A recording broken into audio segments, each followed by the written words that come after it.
मैं यशायाह से शुरू करूंगा। यशायाह के 6 अध्याय में लिखा है, उसने परमेश्वर को सिंहासन पर विराजमान देखा। उसने पहली बार अगर किसी ने सराफ को देखा या सराफिम को देखा, यशायाह ने देखा। यशायाह ने पहली बार मंदिर उसकी महिमा से भर गया और यशायाह ने देखा कि दूत 6 पंखों लेकर एक दूसरे को देखकर पुकारते हैं। ये परमेश्वर के इतने करीब हैं कि परमेश्वर की पवित्रता की अग्नि से ये जलते हैं। और याद रखना, जो परमेश्वर के करीब होता है उसके मुंह से दूसरी कोई बात नहीं निकलती, कोई फरियाद नहीं निकलती, एक ही बात निकलती है, पवित्र है, पवित्र है, पवित्र है सेनाओं का परमेश्वर यहोवा। दूत जो परमेश्वर के सबसे करीब हैं, इनके मुंह से एक ही बात निकलती है। यशायाह ने ये एक्सपीरियंस किया, यशायाह ने इस चीज को देखा और ये एक्सपीरियंस इतना बड़ा था कि यशायाह यूं कहने लगा कि मैं अब जिंदा नहीं रह सकता, मैंने परमेश्वर को देखा, ये इतना पवित्र परमेश्वर है, मैं जिंदा नहीं रह सकता। ऐसा एक्सपीरियंस किसी और को इसके पहले नहीं हुआ, ऐसा यशायाह ने एक्सपीरियंस किया। आमीन। हर विश्वासी को पहले समझ में आना चाहिए, पहले आओ उसके पास बैठो, उसके पास से सीखो, और जब वो कहेगा अब जाओ और जाकर प्रचार करो, तब जाना। आमीन, आमीन। और इस क्यों ऐसा कहा? क्योंकि उजियाले के साथ रहने से ही हम उजियाला बन सकते हैं। पहले प्रभु यीशु के साथ आप समय बिताओ। आमीन। आज बिलीवर के पास हर कुछ करने के लिए समय है, लेकिन बाइबल पढ़ने के लिए समय नहीं है, चर्च में जाने के लिए समय नहीं है। प्रभु यीशु ने अगर आपको और हमें चुना है तो आपको और मुझे सीरियस होना पड़ेगा। आमीन। जिसने चुना, जिसने बुलाया, जिसने बनाया, जिसने उधार दिया, जिसने क्षमा दिया, उसके साथ समय बिताओ ना। आमीन। क्योंकि वही लेने के लिए वापस आ रहा है। आमीन।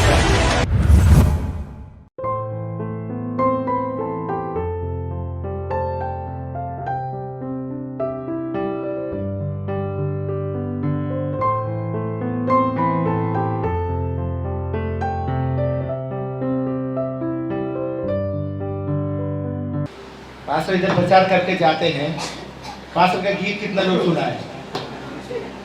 पास्टर गीत गाने का या नहीं गाने का बताइए। हाँ, पास्टर को आज छोड़ेंगे नहीं, हमको पहले गीत चाहिए, वचन का पहले। हालेलुया। हमारी प्रार्थना होनी चाहिए हमेशा। बाइबल कहती है परमेश्वर का वचन ही हमारे पैरों के लिए दिया समान हमारे लिए उजाला है। आमीन। और जहाँ उजाला हो वहीं हम चल सकते हैं। अंधेरे में चलने जाएंगे तो गिर जाएंगे, भटक जाएंगे।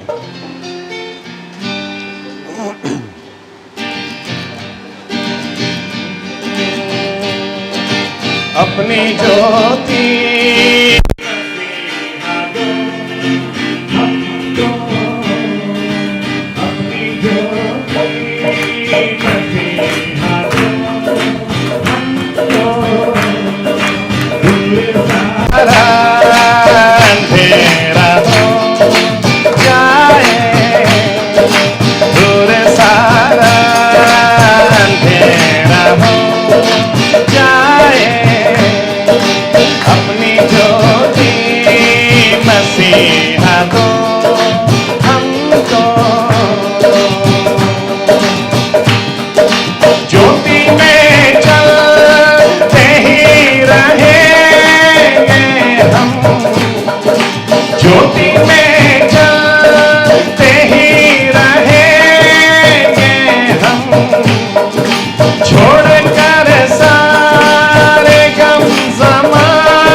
अंधेरा हो जाए, दूर सारा अंधेरा हो जाए, दूर सारा अंधेरा हो जाए।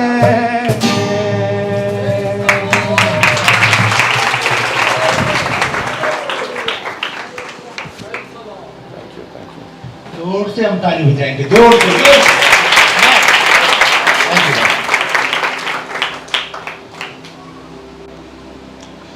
गर्मी बहुत है, लेकिन प्रभु यीशु को धन्यवाद, बारिश गिरने के बाद ये गर्मी चली जाएगी, लेकिन जो गर्मी कभी खत्म नहीं होगी उससे प्रभु यीशु ने हमको बचाया है। आमीन। आइए वचन में जाते हैं, कुछ आयत पढ़ते हैं, फिर प्रार्थना के साथ आगे बढ़ते हैं। मत्ती 5:13 और 14। मत्ती, the gospel of Matthew chapter 5 versus 13 and 14। तुम पृथ्वी के नमक हो, परंतु यदि नमक का स्वाद बिगड़ जाए तो वह फिर किस वस्तु से नमकीन किया जाएगा? फिर वह किसी काम का नहीं, केवल इसके कि बाहर फेंका जाए और मनुष्य के पैरों तले रौंदा जाए। तुम जगत की ज्योति हो, जो नगर पहाड़ पर बसा हुआ है वह छिप नहीं सकता। हालेलुया। दूसरा भाग पढ़ते हैं, आइज़ाया 40, यशाया 40 और आखिरी 3 आयत। वह थकियों को बल देता है और शक्तिहीन को बहुत सामर्थ देता है। तरुण तो थकते और श्रमित हो जाते हैं और जवान ठोकर खाकर गिरते हैं, परंतु जो युवा की बाट जोते हैं वे नया बल प्राप्त करते जाएंगे। वे उकाबों के समान उड़ेंगे, वे दौड़ेंगे और श्रमित न होंगे, चलेंगे और थकित न होंगे। हालेलुया। आइए प्रार्थना करते हैं। हमारे जीवित परमेश्वर प्रभु यीशु मसीह, समय के लिए, इस घड़ी के लिए आपको धन्यवाद देते हैं, क्योंकि प्रभु यीशु मसीह हम जानते हैं कि हम आपकी हजूरी में खड़े हैं। प्रभु यीशु, जहां आपकी स्तुति आराधना होती है वहां पर आप उतर आते हैं। जहां 2 या 3 आपके नाम से इकट्ठा होते हैं वहां पर मैं हूं, हाजिर हूं। ये आपका वचन है और आप वचन देकर उसको निभाने वाले परमेश्वर हैं, और इसलिए हम जानते हैं कि हम आपकी हजूरी में खड़े हैं, और इसीलिए हम आपसे प्रार्थना करते हैं। ये जो पढ़ा गया ये आपका वचन है प्रभु यीशु मसीह, इन वचनों के द्वारा आप हमसे बात करें, आप हमसे व्यवहार करें। पवित्र आत्मा को आप हम पर उंडेल दें, ताकि पवित्र आत्मा इस वचन की सच्चाई में हमें लेकर जाएं, और आप सच्चाई हमें मुक्त कर दें, ताकि हम जैसे आए हैं वैसे के वैसे वापस ना जाएं। प्रभु यीशु आप हमसे बात करें, आप हमारे हृदयों के साथ, हमारे मनों के साथ व्यवहार करें, और प्रभु यीशु हमारी आंखों को खोलें ताकि हम आपको निहार सकें, हमारे कानों को खोलें ताकि आपकी आवाज को हम सुन सकें। हम फिर से एक बार आपका लहू हमारी आंखों, हमारे कानों पर, हमारे जीवनों पर, इस जगह पर लेते हैं, और प्रभु यीशु मसीहा फिर से एक बार नम्र होकर कबूल करते हैं। ये जो पढ़ा गया ये किसी इंसान का नहीं, ये अनादिकाल से अनंत काल जो परमेश्वर, उस परमेश्वर प्रभु यीशु आपका वचन है। आप बोले प्रभु यीशु, इन वचनों के द्वारा आप हमसे बात करें और आपकी मर्जी हर एक के जीवन में पूरी करें, और मान और महिमा सिर्फ और सिर्फ आप लें। ये हमारी प्रार्थना प्रभु यीशु मसीहा के नाम से हम करते हैं, आमीन। धन्यवाद प्रभु यीशु, धन्यवाद।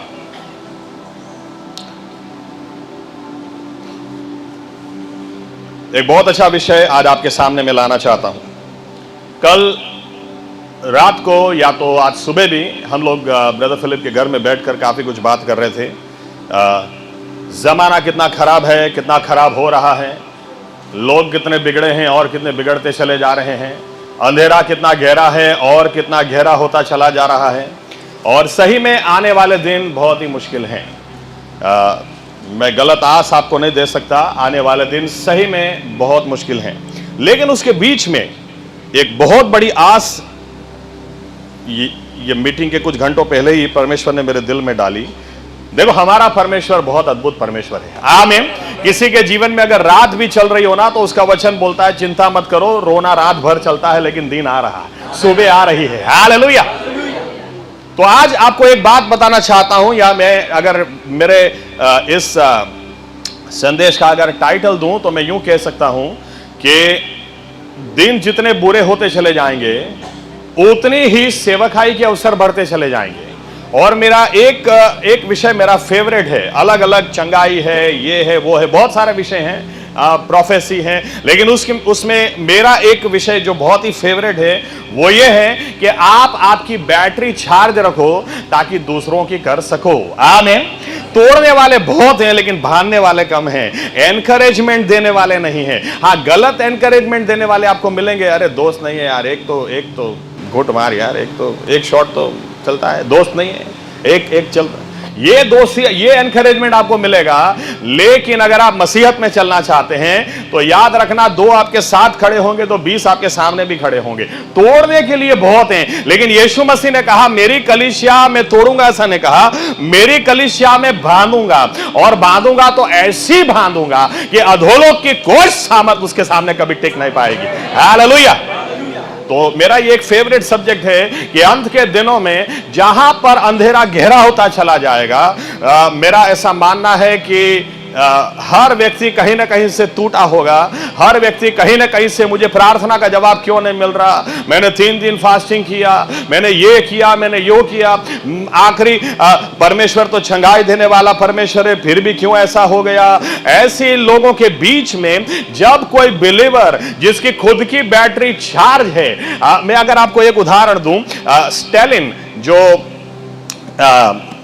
कम्युनिस्ट रशिया, उसमें आप इतिहास अगर पढ़ें, लेनिन, स्टालिन, और स्टालिन के बारे में ऐसा लिखा है कि ये ऐसा आदमी था जो लोगों के बीच में इतना बुरी तरह से प्रचार करता था, इतनी सामर्थ के साथ प्रचार करता था कि परमेश्वर है ही नहीं, जो परमेश्वर है वो मैं ही हूं।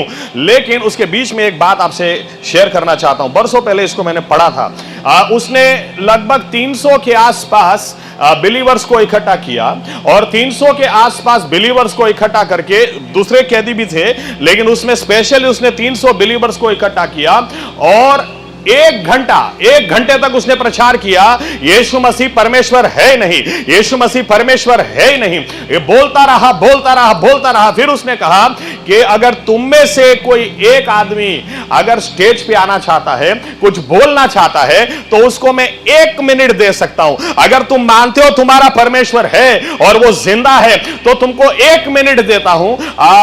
मेरे अगर 1 घंटे के प्रवचन को वो काउंटर कर सके तो। एक पास्टर ने हाथ ऊपर किया, मुझे 1 मिनट नहीं, मुझे खाली 1 वाक्य बोलने का मौका दो। बोलते 1 वाक्य में क्या उखाड़ लेगा तू? बोलता है स्टेज पे आ जा। पास्टर ने आकर दूसरा कुछ नहीं कहा, इतना ही कहा, मेरे भाइयों इतना याद रखो, कब्र खाली है, हमारा यीशु जिंदा है। अब सोच, इतना बोल के वो उतर गया, और स्टालिन का 1 घंटा लोग हालेलुया प्रेज द लॉर्ड, इतना लोग चिल्लाने लगे, ये आदमी सर खुजाने लगा। मेरा कहने का मतलब है, अगर ऐसे हालात होने वाले हैं तो ऐसा 1 वाक्य भी बोलने वाला आदमी परमेश्वर के लिए बहुत बड़े काम कर सकता है। आमीन। और इसलिए आप देखें, जहां पर पॉलिटिकल सिस्टम बहुत ही खराब थी ऐसे समय में, दूसरा रिलीजियस सिस्टम खत्म हो चुकी थी, क्योंकि धार्मिक अगुवे कैसे थे, आज के साथ भी इसकी तुलना कर सकते हैं। वो प्रभु यीशु के जमाने में धार्मिक अगुवे कैसे थे? सदुकी लोग धार्मिक अगुवे थे, और सदुकी लोगों के बारे में ऐसा लिखा है, ये ना तो दूतों में मानते थे, अरे पुराना नियम अच्छी तरह से पढ़ो, इब्राहिम के घर दूत खाना खाने के लिए आए हैं, मानोआ को दूत दर्शन देकर वो सैमसन पैदा होने वाला, गिदियोन के पास दूत, ये ऐसे धार्मिक अगुवे जो वचन में नहीं मानते हैं, और धार्मिक सिस्टम खला से पूरा, ये लोग पुनरुत्थान में भी नहीं मानते हैं, और ऐसे लोग धार्मिक अगुवे होकर बैठे, यानी धार्मिक व्यवस्था भी खत्म हो चुकी है, ये लोग गुलामी में जी रहे हैं, यानी पॉलिटिकल व्यवस्था भी इनकी पूरी बिगड़ चुकी है। ऐसे माहौल में प्रभु यीशु 12 लोगों को इकट्ठा करते हैं, और 12 लोगों के सामने देखकर बोलते हैं, तुम इस संसार का नमक हो और तुम इस संसार का उजियाला हो। हालेलुया, कितनी बड़ी बात। आज यही समय, आज यही बात है कि हम भी इस जमाने के अंदर, इस समय के अंदर, क्योंकि बिलीवर लोग मिलते हैं ना तो ये डरे हुए बहुत होते हैं। ये मुझे क्या लगता है, पढ़ के भी जॉब नहीं मिलेगी, क्रिश्चियन हूं ना इसलिए जॉब नहीं मिली, क्रिश्चियन हूं इसलिए वो मेरे को फेल कर दिया लगता है। अरे तुम्हारा नंबर लिखा होता है उधर, उसको रिलीजन पता चलता तुम्हारा, ऐसा सीधे बोलते नहीं, पढ़ाई हमने की नहीं है, लेकिन क्रिश्चियन होने लगता है इसलिए मेरे दोस्त को पास कर दिया और मुझे फेल कर दिया। ये डरे हुए हैं, ये खुद डरते हैं, दूसरों को भी डराते हैं। ये खाली स्प्राइट ये स्प्राइट ने ड्यू पीते खाली बोल सकते डर के आगे जीत है, लेकिन इनको कोई डर के अलावा कुछ है ही नहीं। लेकिन मैं आपसे बताना चाहता हूं परमेश्वर की योजना बहुत बड़ी है। अगर शैतान जितना अंधेरा, याद रखना अंधेरा जितना गहरा होता है ना, उतना एक छोटी सी तीली जलाओ तो भी वो दिखता है दूर से। आमीन आमीन। तो मैं आपसे आज मेरे दिल में, क्योंकि हम लोग कल रात से यही बात कर रहे थे, तो यही बात परमेश्वर ने मेरे दिल में डाली कि हम इस संसार का नमक हैं और हम इस संसार का उजियाला हैं। आमीन। हम कोई कुचलने की चीज नहीं है, या हम इस संसार का कोई कचरा नहीं है। आमीन। लेकिन मेरा विषय आज ये है कि आप तभी संसार का उजियाला बन सकते। देखो, हर कोई बिलीवर वो संसार का उजियाला नहीं है, हर कोई बिलीवर वो संसार का नमक नहीं है। क्यों? चाबी देता हूं। क्योंकि हर कोई व्यक्ति अपना कीमती समय प्रभु यीशु के साथ बिताता नहीं है। प्रभु यीशु उजियाला है। आमीन। उजियाले के साथ समय बिताओगे तो आप उजियाला होने पाओगे। आमीन। हम लोग बिलीवर लोग ज्यादातर एक दूसरे के साथ, और यूट्यूब तो अभी ऐसा हो गया है, यूट्यूब ना इंस्टाग्राम ना फेसबुक ना, ये लोग के पास सब समय है, और दो बिलीवर इकट्ठे होते तो भी कैसी बात करते। पता चला वो शेयर मार्केट गिर गया, मेरे तो जिस शेयर में रोका था यार उसका ऐसा हो गया, क्या बात करता है यार, मेरा तो ऐसा हो गया। ये लोग की बातें आप सुनेंगे ना, आपको पता नहीं चल सकता कि ये बिलीवर है। इनकी बातों में कभी प्रभु यीशु आता नहीं। आएगा तो कोई पास्टर आएगा, जरूर आएगा, वो पास्टर ऐसा है, वो पास्टर वैसा है। अभी ऐसे, इसलिए मैंने कहा ऐसे बिलीवर किसी को आशा नहीं दे सकते। ऐसे बिलीवर किसी को थोड़ी भी आशा है उसको भी अंधेरा देके जाएंगे, लेकिन हमको ऐसा बनना नहीं है। आमीन। क्या चाबी है? चलो एक आयत देखते हैं, मरकुस 3 और 13 और 14। मरकुस 3, 13 और 14। फिर वो पहाड़ पर चढ़ गया और जिन्हें वो चाहता था उन्हें अपने पास बुलाया और वे उसके पास आए। तब उसने 12 पुरुषों को नियुक्त किया कि वे उसके साथ साथ रहे और वह उन्हें भेजे कि प्रचार करे। देखो क्या लिखा है, 12 पुरुषों को उसने बुलाया और किस बात के लिए नियुक्त किया? कि वे उसके साथ में रहें। आमीन। प्रचार बाद में आता है। क्या लिखा है? फिर वो उनको प्रचार करने के लिए भेजेगा, वो फिर उनको चंगाई के लिए, दुष्ट आत्मा को निकालने के लिए भेजेगा। पहले उसके साथ में रहे। आमीन। पहले उसके साथ में रहो। ये बात मैंने अपने आत्मिक जीवन में स्टार्टिंग से सीख ली। मैं प्रभु यीशु को धन्यवाद देना चाहता हूं मेरे पास्टर के लिए। जब मैं उधार पाया तो मैंने पास्टर साहब से कहा कि पास्टर साहब अब मुझे पढ़ाई करनी नहीं है। मेरा MSc पार्ट 1 चल रहा था। मैंने कहा पास्टर साहब मुझे पढ़ाई नहीं करनी, अभी मुझे सेवकाई करनी है। प्रभु यीशु ने मुझे सेवकाई के लिए बुलाया है। तो मेरे पास्टर साहब ने कहा, समझाने के लिए कोशिश की, फिर मैं समझ ही नहीं रहा था। मैंने कहा नहीं, मुझे अभी कुछ नहीं, अभी बस प्रभु यीशु की सेवकाई करनी है। फिर उन्होंने मुझे कहा, ये समझाया कि देखो 2 बुलाहट होती है, हर विश्वासी की 2 बुलाहट है। पहली बुलाहट है आओ सीखो, फिर है जाओ। आमीन। चेलों को पहले बुलाया 3.5 साल तक, आओ भाई मेरे साथ बैठो, मेरे पास से सीखो। उसके बाद कहा अब जाओ और जाकर सुसमाचार फैलाओ। आमीन। ये तेरी जो बुलाहट है वो जाओ वाली नहीं है, आओ वाली है। पहले आओ। फिर भी मेरे दिमाग में नहीं गुजरा था, तो मुझे बोला ठीक है एक काम कर, तू पढ़ाई छोड़ दे। इस जगह के ऊपर बहुत समय से लोग बोल रहे हैं कि किसी दास को भेजो, किसी दास को भेजो, तो मैं तुझे भेजता हूं उस गांव के अंदर एवरी वीक जाने का। उधर लोग आएंगे, बाइबल से प्रचार करो और बीमारों के लिए प्रार्थना करो। तो मैंने पास्टर साहब से कहा प्रचार तो मुझे आता नहीं है, नहीं बीमारों लोग के प्रार्थना करो। मैंने कहा वो प्रार्थना कैसे करने का बीमार के लिए, वो भी आता नहीं है। फिर पास्टर साहब ने बोला इसीलिए तेरा दिमाग ठिकाने के लिए आने के बोला, ये तेरी बुलाहट जाओ नहीं है, आओ है। आमीन। हर विश्वासी को पहले समझ में आना चाहिए, पहले आओ, उसके पास बैठो, उसके पास से सीखो, और जब वो कहेगा अब जाओ और जाकर प्रचार करो, तब जाना। आमीन। आमीन। और इस क्यों ऐसा कहा? क्योंकि उजियाले के साथ रहने से ही हम उजियाला बन सकते हैं। पहले प्रभु यीशु के साथ आप समय बिताओ। आमीन। आज बिलीवर के पास हर कुछ करने के लिए समय है, लेकिन बाइबल पढ़ने के लिए समय नहीं है, चर्च में जाने के लिए समय नहीं है, और उसको पास सास बहू की सीरियल देखने के लिए टाइम है। कौन सा नया पिक्चर आ रहा है उसका ट्रेलर 10-10 बार देखने के लिए ये लोग के पास टाइम है। ये लोग के पास पिक्चर में एडवांस बुकिंग करने के लिए जाने के लिए टाइम है। जाने से पहले पॉपकॉर्न का भी बुकिंग कर लेते हैं और कोका कोला भी एक साथ में चाहिए। ये सब चीजों के लिए टाइम है, प्रभु यीशु के लिए टाइम नहीं है। मैं आपको स्पष्ट बता दूं, आत्मिक जीवन में खिलवाड़ नहीं हो सकता। ये युद्ध है और बहुत बड़ा युद्ध है, और इस युद्ध के अंदर प्रभु यीशु ने अगर आपको और हमें चुना है तो आपको और मुझे सीरियस होना पड़ेगा। आमीन। जिसने चुना, जिसने बुलाया, जिसने बनाया, जिसने उधार दिया, जिसने क्षमा दिया, उसके साथ समय बिताओ ना। आमीन। क्योंकि वही लेने के लिए वापस आ रहा है। आमीन। मैं ऐसे से शुरू करूंगा और इस तरह से कि जो व्यक्ति परमेश्वर के साथ समय बिताता है वही इस दुनिया के लिए उजियाला बन सकता है, वही कुछ आस लेकर आ सकता है, वही लोगों के लिए चंगाई और छुटकारा की बात ला सकता है। आमीन। बाइबल कॉलेज करने वाला नहीं, बाइबल कॉलेज नहीं किया होगा चलेगा, परमेश्वर की हजूरी में बैठो। आमीन। 12 चेले, एक को साइड में हटाओ तो भी 11 को पकड़ो। कौन सी बाइबल कॉलेज में ये लोग गए थे? ये यीशु के साथ समय बिताते थे। आमीन। चलो आगे बढ़ने से पहले और एक आयत, जब प्रेरितों के काम 4 और 13 ऐसा लिखा है 12 के अंदर, जब पतरस ने बहुत हिम्मत से कहा कि आसमान के नीचे, पृथ्वी के ऊपर, इंसानों के बीच में दूसरा कोई नाम नहीं दिया गया जिससे हमारा उद्धार हो सके, सिर्फ यीशु मसीह का नाम। बाइबल क्या बोलती है 13 में देखो। जब उन्होंने पतरस और यूहन्ना का साहस देखा और ये जाना कि ये अनपढ़ और साधारण मनुष्य है तो आश्चर्य किया, फिर उनको पहचाना कि ये यीशु के साथ रहे हैं। हालेलुया। देखो ऐसा लिखा है, इन्होंने देखा कि ये अनपढ़ हैं, गंवार हैं, इनमें इतनी हिम्मत किधर से आई? इतनी हिम्मत, क्योंकि अगुवे तो हम हैं, वचन तो हम जानते हैं, हम सिखाते हैं, इनके पास इतनी हिम्मत कहां से आई? फिर अच्छा ये यीशु के साथ वाले हैं, वो ऐसा ही था, इसीलिए ये लोग भी ऐसे ही हैं। हालेलुया। प्रभु यीशु की इसलिए अपने चेलों से क्या बुलाहट थी?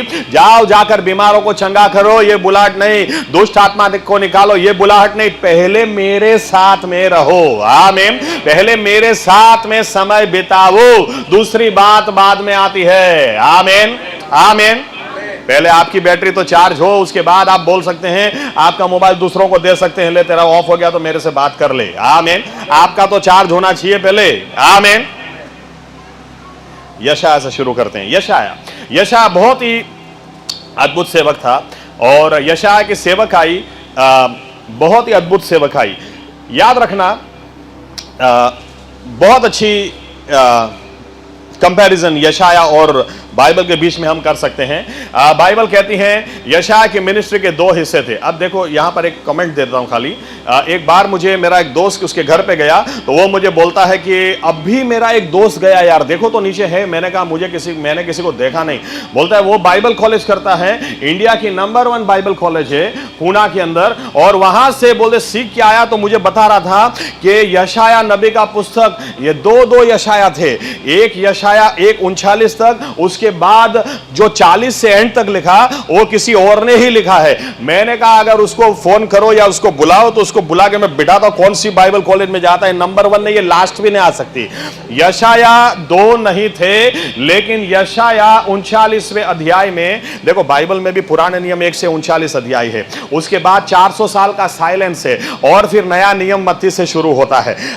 यशाया का भी ऐसा है, 1 से 39 अध्याय, इसके बाद साइलेंस है और साइलेंस के बाद 40वें अध्याय से शुरू होता है। और 40वें अध्याय से जब शुरू होता है तो कहां से शुरू होता है? यूहन्ना बपतिस्मा से शुरू होता है। देखो रेगिस्तान में कोई आवाज दे रहा। नया नियम को बता, नया नियम कहां से शुरू होता? नया नियम मत्ती से एक्चुअली नहीं स्टार्ट होता, पहली सुसमाचार लिखी वो मरकुस है, और मरकुस आप पढ़ेंगे तो वो वहीं से शुरू होता। देखो यूहन्ना बपतिस्मा के बारे में। एनीवे, यशाया वो बहुत ही अद्भुत सेवक था और यशाया 39वें अध्याय के बाद उसकी मिनिस्ट्री में ब्रेक आ गया, और उसकी मिनिस्ट्री में ब्रेक आने का एक कारण था कि उसकी वाइफ ऑफ हो गई और वो अपनी बीवी से बहुत प्यार करता था। यशाया अपनी बीवी से इतना प्यार करता था कि जब उसकी बीवी मर गई तो यशाया को लगने लगा बस खत्म हो गई बात, अब जीवन में कुछ नहीं बचा है। वो अपनी बीवी के बिना जीवन सोच भी नहीं सकता था, इतना बेहद उससे प्यार करता था। और इसीलिए यूइश इतिहास हमको बताते हैं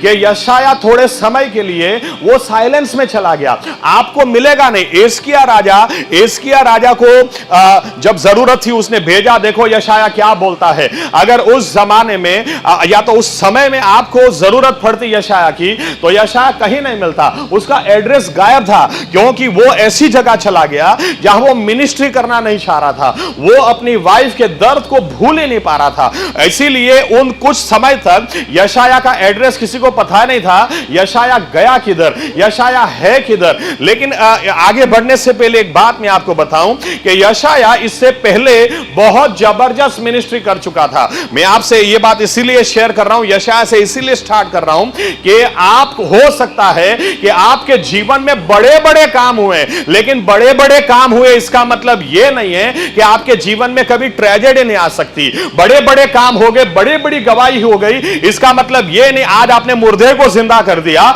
इसका मतलब यह नहीं है कि आपके जीवन में कल कोई बुरी बात नहीं या तो बुरी घटना नहीं घटेगी। यशाया के 6 अध्याय में लिखा है, उसने परमेश्वर को सिंहासन पर विराजमान देखा। उसने पहली बार अगर किसी ने सराफ को देखा या सराफिम को देखा, यशाया ने देखा। यशाया ने पहली बार मंदिर उसकी महिमा से भर गया और यशाया ने देखा कि दूत 6 पंखों लेकर वे 2 से उड़ते हैं, 2 से अपने पैरों को छिपाते हैं और 2 से अपने मुंह को छुपाकर एक दूसरे को देखकर पुकारते हैं। ये परमेश्वर के इतने करीब हैं कि परमेश्वर की पवित्रता की अग्नि से ये जलते हैं। और याद रखना, जो परमेश्वर के करीब होता है उसके मुंह से दूसरी कोई बात नहीं निकलती, कोई फरियाद नहीं निकलती, एक ही बात निकलती है, पवित्र है, पवित्र है, पवित्र है सेनाओं का परमेश्वर यहोवा। दूत जो परमेश्वर के सबसे करीब है, इनके मुंह से एक ही बात निकलती है। यशाया ने ये एक्सपीरियंस किया, यशाया ने इस चीज को देखा और ये एक्सपीरियंस इतना बड़ा था कि यशाया यूं कहने लगा कि मैं अब जिंदा नहीं रह सकता। मैंने परमेश्वर को देखा, ये इतना पवित्र परमेश्वर है, मैं जिंदा नहीं रह सकता। ऐसा एक्सपीरियंस किसी और को इसके पहले नहीं हुआ, ऐसा यशाया ने एक्सपीरियंस किया। बहुत ऐसी भविष्यवाणियां भी यशाया ने दी, जैसे 7 और 14 एक कवारी गर्भवती होगी, 9वां अध्याय हमारे लिए एक पुत्र दिया गया, हमारे लिए एक बेटा दिया गया। बाइबल में ऐसी भविष्यवाणी यशाया के द्वारा आप 6 अध्याय के बाद पढ़ेंगे, आपको लगेगा और क्या एक्सपीरियंस चाहिए, और क्या अनुभव चाहिए। खास तौर से 38 और 39वें अध्याय में जब आप आते हैं कि ये आदमी एस्किया को जाकर बोलता है, तेरे पास जीने के लिए बस थोड़ा समय है, सब कुछ ठिकाने कर ले। और जब बाहर निकल रहा होता है, एस्किया प्रार्थना करता है, प्रभु मुझे इतना जल्दी मरना नहीं है, मैं तेरे आगे विश्वास हो रहा हूं, मुझे और समय दे। यशाया को वापस भेजा परमेश्वर ने। यशाया अंदर आकर बोलता है, परमेश्वर ने तुझे 15 साल और दे दिए हैं। और ये आदमी एस्किया राजा बोलता है, मुझे सबूत चाहिए, मुझे चिन्ह निशानी चाहिए। अब यशाया, आप देखें, यशाया ऐसा बोल सकता था, अबे तुझे मरने के लिए बोला तो तू विश्वास कर लिया, अभी मैं बोलता हूं 15 साल तुझे मिलेगा तो अभी तुझे निशानी चाहिए, अभी तुझे कोई निशानी। लेकिन यशाया के सेवक आए, आप देखें ऊपर से क्या बोलता है, मांग जो मांगेगा परमेश्वर देगा बोलता है। एस्किया ने क्या मांगा, यह बोलता है सूरज पीछे जाए। अरे सूरज कैसे पीछे जा सकता है, लेकिन यशाया ने बोल दिया वो भी तेरे लिए परमेश्वर करके दिखाएगा। और बाइबल कहती है परमेश्वर ने समय को पीछे, सूरज को पीछे ले जाकर दिया। इतना बड़ा चमत्कार, इतनी अद्भुत सेवकाई, और उसके बाद फिर भी गैप आ गया। उसके बाद उसकी बीवी मर गई और उसके बाद उसकी सेवकाई में गैप आ गया। हम अगर अच्छी तरह से पढ़े ना तो हम क्या सोचेंगे पता है, हम ये सोचेंगे अरे अभी यशाया सेवकाई नहीं करेगा ना तो भी चलेगा, अभी इतनी जबरदस्त सेवकाई कर डाली, इतनी अद्भुत सेवकाई कर डाली, अभी और क्या करने के लिए जरूरत है। जिसने परमेश्वर को देख लिया, जिसने परमेश्वर के आने के बारे में पहले से इतनी भविष्यवाणियां दे दी, जो इसकी प्रार्थना से परमेश्वर सूरज को पीछे ले गया, बहुत बड़ी सेवकाई हो गई, बहुत बड़ा काम हो गया। अब आगे नहीं होगा तो भी चलेगा। लेकिन बाइबल एक बात बताती है, जूइश इतिहास एक बात हमको बताता है, यशाया अपनी बीवी के वजह से वो उसका हृदय घायल जरूर हो गया। हो सकता है शायद उसको भी प्रश्न हुआ होगा कि हिजकिय्याह राजा के बारे में मैंने प्रार्थना की और सूरज परमेश्वर पीछे ले गया, लेकिन मेरी बीवी के लिए मैंने प्रार्थना की, वो नहीं बची, क्यों ऐसा हुआ? हो सकता है शायद उसके दिल में ये कारण होंगे। लेकिन यहूदी इतिहास एक बात बताते हैं, यशाया कहां चला गया उन दिनों कोई नहीं जानता था, लेकिन एक बात तय थी, वो जहां भी गया परमेश्वर की हजूरी में था। उसने परमेश्वर के पास जाना बंद नहीं किया, उसके हजूरी में बार बार खड़े रहना बंद नहीं किया।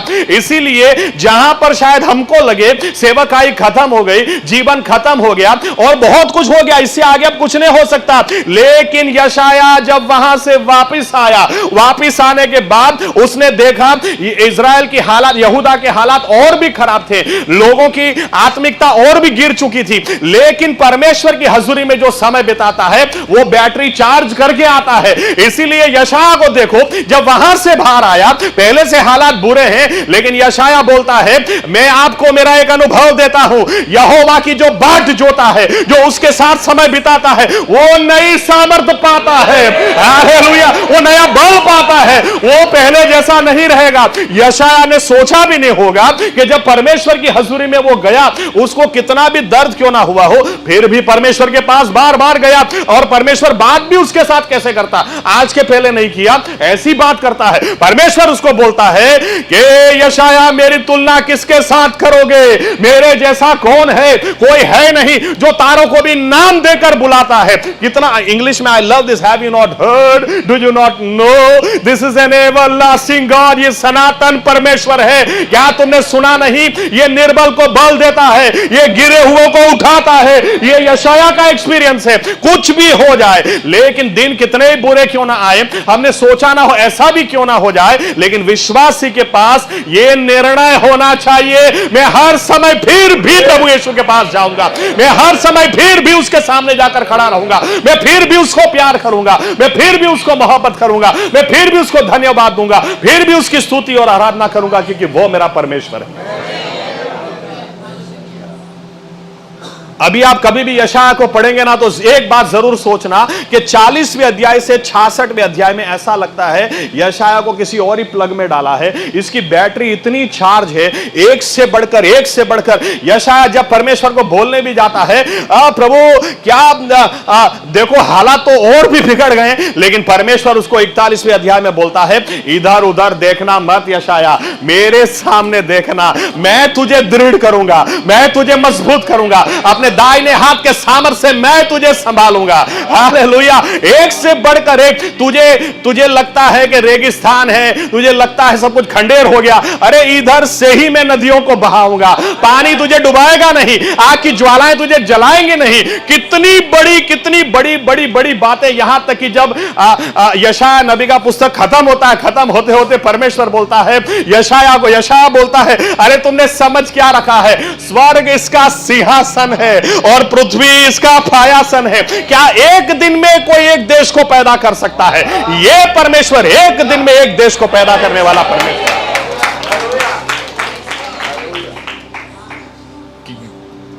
विश्वासी लोग, मेरी बीवी के साथ क्यों ऐसा हो गया, मेरे बच्चे के साथ क्यों ऐसा हो गया, मेरे पापा के साथ क्यों ऐसा हो गया, अरे कई बातें हमारे हाथ में नहीं है, लेकिन क्यों ऐसा हो गया वो लेकर भी प्रभु यीशु के पास जाना। आमीन।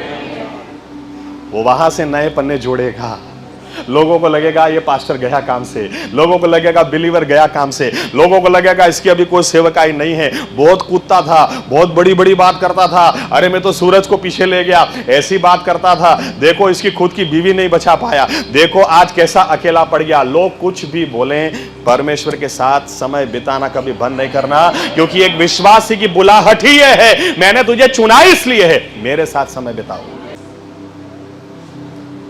शैतान कितने ही बहाने क्यों ना दे, देखो ये कारण है, तूने बहुत प्रार्थना किया, बहुत उपवास किया, फिर भी तुझे जॉब नहीं मिल रही है, फिर भी तेरी शादी नहीं हो रही, फिर भी तेरे बच्चे नहीं हो रहे, फिर अरे जो भी कारण हो, एक विश्वासी को पता होना चाहिए, अरे मैं करूं, शैतान इधर आ, तुम्हें क्या बोलता हूं, सच बात है तेरी बच्चे नहीं हो रहे, सच बात है शादी नहीं हो रही, सच बात है नौकरी भी नहीं मिल रही, लेकिन तुझे क्या बोलता चाह रहा हूं मैं करूं तो क्या करूं, क्योंकि मेरी बुलाहट ही है यीशु के साथ समय बिताओ। आमीन। बुलाहट ये है तो क्या करें? आमीन। विश्वासी को ये पता होना चाहिए। आमीन। और यशाया बोलता है उसके साथ जो समय बिताता है वो अपनी बैटरी चार्ज करके आता है। Those who wait upon the Lord shall renew their strength। ये नई सामर्थ्य से भर जाते हैं, ये नई ताकत से भर जाते हैं। आमीन। आमीन।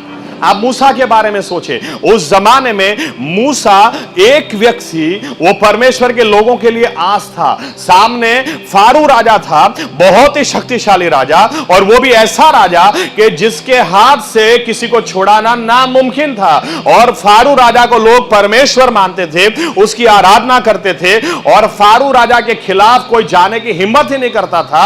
लेकिन आपसे यह कहना चाह रहा हूं मैं, आपका दुश्मन कितना ही शक्तिशाली क्यों ना लगे, आपके हालात कितने ही बुरे क्यों ना लगे, और जमाना कितना ही बुरे से बुरा होता क्यों ना चला जाए, लेकिन एक विश्वासी जो परमेश्वर की हजूरी में खड़ा रहता है, वो उस दुनिया के लिए आशा है। हालेलुया। वो उस दुनिया के लिए उजियाला है, और वो इस दुनिया के लिए, उन लोगों के लिए नमक है। आमीन।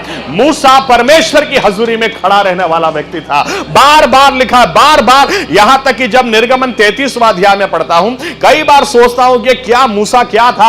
ऐसा लिखा है खुद तंबू लेके बाहर जाता था, और खुद छावनी के बाहर जाकर, अब ये लोग कितने लाखों की तादाद में थे, उतना चल के जाना, और खुद तंबू, ऐसा भी नहीं है उड़ा ले चल नहीं, खुद बाइबल कहती है ये खुद तंबू लेकर जाता था बाहर जाकर तंबू लगाता था, और वहां पर वो अंदर जाकर परमेश्वर के साथ समय बिताता था। हालेलुया।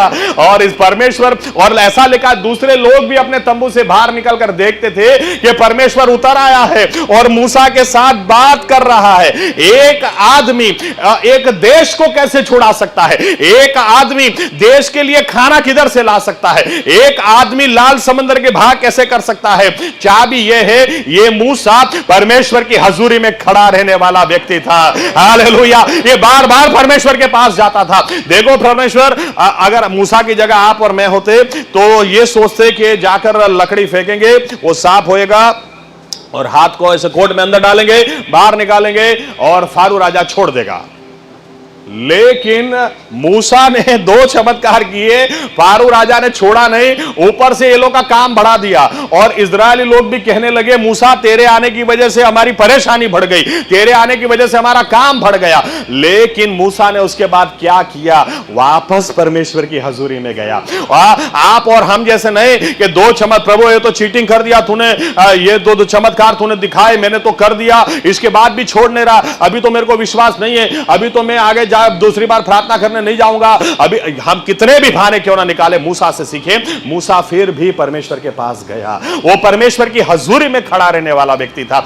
आप सोचें, परमेश्वर की हजूरी में खड़े रहने वाला व्यक्ति, उसका दृष्टि कुछ अलग ही होता है, उसकी बात कुछ अलग ही होती है, अधिकार कुछ अलग ही होता है। परमेश्वर ने जाने से पहले उसको बता दिया था, 4थे अध्याय में लिखा है, जाने से पहले परमेश्वर ने बोला था जाकर फारू को बोलना, सीधा सीधा छोड़ देना भाई, Israel is my first born, Israel मेरा प्रथम जनित है, उसको नहीं छोड़ेगा, मैं तेरे प्रथम को नहीं छोड़ूंगा। यानी मैं इस बात को देखता हूं, ये मूसा बार बार जाता था, क्योंकि कहीं ना कहीं इसको एक्साइटमेंट था कि वो फर्स्ट बॉर्न वाला कब आता है। वो जाता था, परमेश्वर बोलता था नाइल नदी में लगाओ, ठीक है चलो कर देते हैं, वो भी हो गया। लेकिन मूसा को पता था फर्स्ट बॉर्न वाला आएगा, ये तब मजा आएगा। और उसको 9वें चमत्कार के बाद समझ में आ गया कि अब 10वां समय आ गया है। वो फारू राजा बोलता है तेरी शक्ल आज के बाद मुझे नहीं दिखाना। मूसा डरता नहीं है, मूसा जो पहले हकलाता था, लेकिन बार बार जब परमेश्वर की हजूरी में आप खड़े रहते ना, परमेश्वर बदलता है, कॉन्फिडेंस बढ़ता है, अधिकार आता है। जो चेले वो मछुआरे थे, अनपढ़ थे, उनको भी इतना अधिकार आ गया कि फरोशियों के सामने, अगुओं के सामने बोलते हैं आसमान के तले पृथ्वी के ऊपर दूसरा कोई नाम नहीं जिससे उद्धार हो सके। किधर से हिम्मत आती है? प्रभु यीशु के साथ समय बिताने से। हकलाने वाला आदमी भी अधिकार के साथ बोलता है निर्गमन 11 में, अरे तू क्या मेरा मुंह नहीं देखेगा, अरे तू ही कहेगा आज रात को इधर से निकलो, और जब हम लोग निकलेंगे हमारा परमेश्वर भेद दिखाएगा, एक कुत्ता भी हम पर नहीं भौंकेगा। कैसे आप ऐसा बोल सकते हैं? आप बोल सकते हैं क्योंकि आप बार बार परमेश्वर की हजूरी में खड़े रहते हैं। जो आदमी परमेश्वर की हजूरी में खड़ा रहता है, याद रखना, जो आदमी बहुत अच्छा गा सकता है वो आशा नहीं है, जो आदमी बहुत अच्छा बाइबल जानता है वो आशा नहीं है, जो आदमी परमेश्वर की हजूरी में खड़ा रहता है वो इस दुनिया का नमक है और वो इस संसार का उजियाला है। आमीन। और यहां पर विश्वासियों के पास टाइम ही नहीं है, सब कुछ करने के लिए टाइम है, लेकिन परमेश्वर की हजूरी में जाकर खड़े रहने के लिए टाइम नहीं है। पूरा देश, आहाब राजा ने इतना, आहाब राजा उसकी वाइफ इज़बेल इतना खराब करके रखा, बाइबल कहती है पूरे देश को मूर्ति पूजा में ये लोग ले गए, पूरे देश को मूर्ति पूजा में ले गए। इसके पहले आप पढ़ना तो ऐसा लिखा है, जो भी बुरा आता था उसकी तुलना जेरोबाम के साथ होती थी, लेकिन आहाब उसके इतना लेवल ऊपर था कि उसके बाद जो भी दुष्ट राजा आते थे उनकी तुलना आहाब राजा के साथ होती थी। ये इतना दुष्ट था। और अगर दुष्टता को देखें, इसके पास 450 बाल के याजक थे, इसकी बीवी भी कुछ नहीं थी। मैंने कुछ समय पहले चर्च में बोला था कि आजकल की औरतों को मर्द के अंदर रहना नहीं है, ये अपनी मिनिस्ट्री करनी है। तो बाल की मिनिस्ट्री कर, तो मैं अशीरा की मिनिस्ट्री करती हूं। बाल तेरे हस्बैंड ने 450 याजक खड़े किए, लेकिन इसको वाइफ को नहीं करना है, वाइफ को अपना रिलीजन अलग चाहिए, वाइफ को अलग चाहिए। बाप, ये बेटी बाप का सुनती है तो बेटा मेरे को चाहिए, तू मेरा सुन, तू उसका मत सुन, तू मेरा सुन। ये घर घर में ये सब चल रहा है। एनीवे, तो इसने भी 400 याजक खड़े कर दिए। एक और उदाहरण दे दूं, कारमेल पर्वत पर जो हो गया, उसके बाद उसके बाद आहाब राजा नहीं बोलता है एलिया को मैं मार दूंगा, इज़बेल बोलती है 24 घंटे के अंदर उसको खत्म नहीं किया तो देख लेना। आजकल प्रीचिंग करते हैं ना, मर्दों को कम खुजली आती है, औरतों को ज्यादा आती है। डिपेंड सब्जेक्ट कैसा है।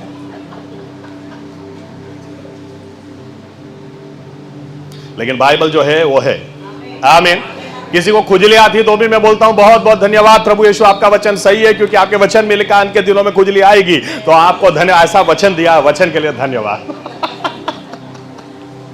एनीवे, आप देखें, जब पूरा देश, अगर हम साइड से देखेंगे, पूरा देश दुष्ट आत्मा के हाथ में, शैतान के हाथ में चला गया, और पूरा देश या तो अशीरा की पूजा कर रहा है या तो बाल की पूजा कर रहा है, और आपके पास कोई स्कोप नहीं है, क्योंकि आपका जो राजा है और आपकी जो रानी है यही अगवे हैं, यही आपको मूर्ति पूजा में ले जा रहे हैं। जब आपके अगवे, देश के अगवे इस तरह के, आपके सरकार इस तरह की है, तो कहां से कोई आस दिखती है। लेकिन नियम बदलता नहीं है।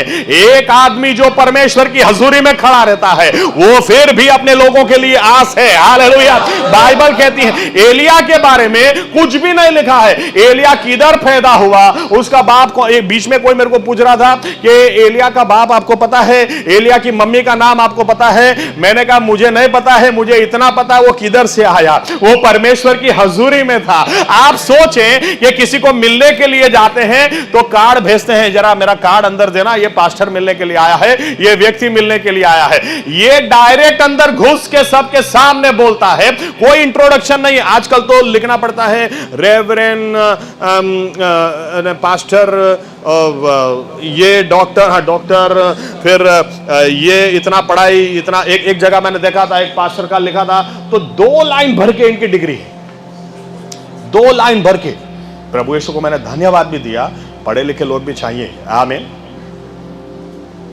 उनकी भी गवाही बहुत अच्छी थी। लेकिन यहां पर यह आदमी के पास कोई कार्ड नहीं है, कोई पहचान नहीं है, किधर है, कुछ नहीं है। डायरेक्ट सीधा एंट्री मार के बोलता है मैं बोलूंगा तो बारिश होएगी, मैं नहीं बोलूंगा तब तक बारिश नहीं होएगी, चला गया। अरे ये क्या है, कौन है, इतना अधिकार। मैं कई बार सोचता हूं, बाइबल यूं कहती है, जब एलिया परमेश्वर से फरियाद करता है, परमेश्वर बोलता है एलिया तेरे जैसे 7000 लोग मैंने अभी भी अपने लिए संभाल के रखे हैं, जिन्होंने अपने घुटने परमेश्वर के आगे नहीं टिकाए। लेकिन मैं सोचता हूं क्या जब 3.5 साल तक बारिश नहीं हो रही है, तो क्या ये 7000 लोग जो बिलीवर थे, इन्होंने प्रार्थना नहीं की होगी क्या? इन्होंने ये प्रभु बारिश दे, बारिश दे, लेकिन सामने एक व्यक्ति जो परमेश्वर की हजूरी में खड़ा रहता है, मैं कहूंगा तो बारिश होगी, मैं कहूंगा तो बारिश नहीं होगी।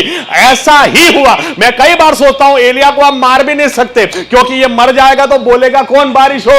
अगर ये मर गया तो कभी बारिश नहीं होगी क्योंकि ये परमेश्वर की हजूरी में खड़ा रहने वाला व्यक्ति था। याद रखना, दुष्ट आत्मा निकालने के लिए परमेश्वर ने आपको चुना नहीं है। पहले आप परमेश्वर की हजूरी में खड़े रहना। आप परमेश्वर की हजूरी में खड़े रहेंगे ना, सामर्थ देगा, बल देगा, अभिषेक देगा, और फिर आप जाओगे, निकल यीशु के नाम में, वो निकल जाएगा। आमीन। आपकी पहली जवाबदारी परमेश्वर के हजूरी में खड़े रहना। एलिया के बारे में कुछ दूसरा लिखा नहीं है, डायरेक्ट एंट्री है, सीधी एंट्री। और कोई ऐसा भी नहीं बोलता, अभी तो जाएंगे ना लोग, आई एम पास्टर गैब्रियल, दूसरा बोला I am prophet Gabriel, I am evangelist Gabriel. ये बोलता नहीं आई एम प्रॉफेट एलाइजा। ये जाके बोलता मैं बोलूंगा तो बारिश होएगा, नहीं होएगा, बोलूंगा तो नहीं होएगा, चला गया। अरे ये कैसा? और थोड़े समय तक तो ये लोग को शायद मजाक भी लगा होगा, लेकिन जब बारिश गिरना बंद हो गया, चारों बाजू एलिया को ढूंढो, एलिया को ढूंढो, एलिया को ढूंढो। अरे बाल के पुजारी मिलकर कुछ नहीं कर पा रहे, अशीरा के पुजारी मिलकर कुछ नहीं पा रहे। बाइबल कहती है जिस दिन एलिया मिला, उसने डायरेक्ट चैलेंज दे दिया, बुलाओ कारमेल पर्वत के ऊपर। और कारमेल पर्वत के ऊपर बोलता है कि जो परमेश्वर अग्नि से उत्तर देगा वही जिंदा परमेश्वर है। कैसे? इतना कॉन्फिडेंस किधर से आता है? लेकिन एक आदमी जो परमेश्वर की हजूरी में खड़ा रहता है, उसको कोई जानता नहीं पहचानता, वो कितनी पढ़ाई की, क्या लिखाई है, उससे फर्क नहीं पड़ता है, लेकिन परमेश्वर की हजूरी में जो खड़ा रहता है वो उजियाला पाता है, वो दूसरों के लिए उजियाला बनता है, वही नमक बनता है। आमीन। बाइबल कहती है एलिया के कदम कदम पर इतना विश्वास छलकता है, वो बोलता है कि एक काम करो, थोड़ा जोर से चिल्लाओ यार, शायद वो नहीं सुन रहा है, शायद वो सो गया है, शायद वो छुट्टी पे गया है। आपको कितना कॉन्फिडेंस होगा कि जब मेरी बारी आएगी तो जरूर अग्नि से वो उत्तर देगा। इतना कॉन्फिडेंस भी किधर से आता है? जो परमेश्वर की हजूरी में समय बिताता है वहां से आता है। आमीन।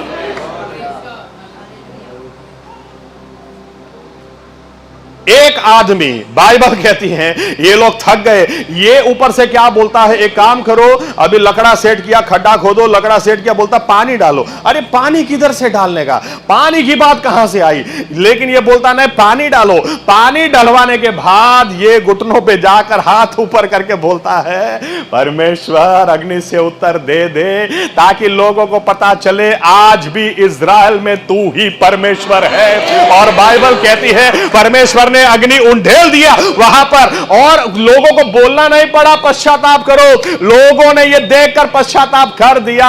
एक आदमी जो परमेश्वर की हजूरी में खड़ा रहता है वो पूरे देश को परमेश्वर के पास ला सकता है। कितनी ही मूर्ति पूजा में क्यों ना हो, कितने ही शैतान के हाथों में क्यों ना हो, वहां से ला सकता है।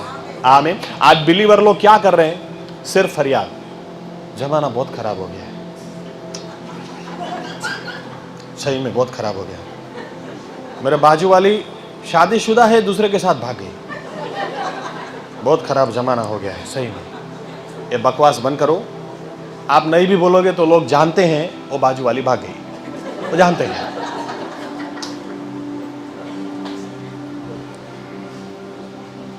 आपको परमेश्वर ने चुना, मेरे साथ समय बिताओ। आमीन। उसके साथ आप टाइम बिताओ।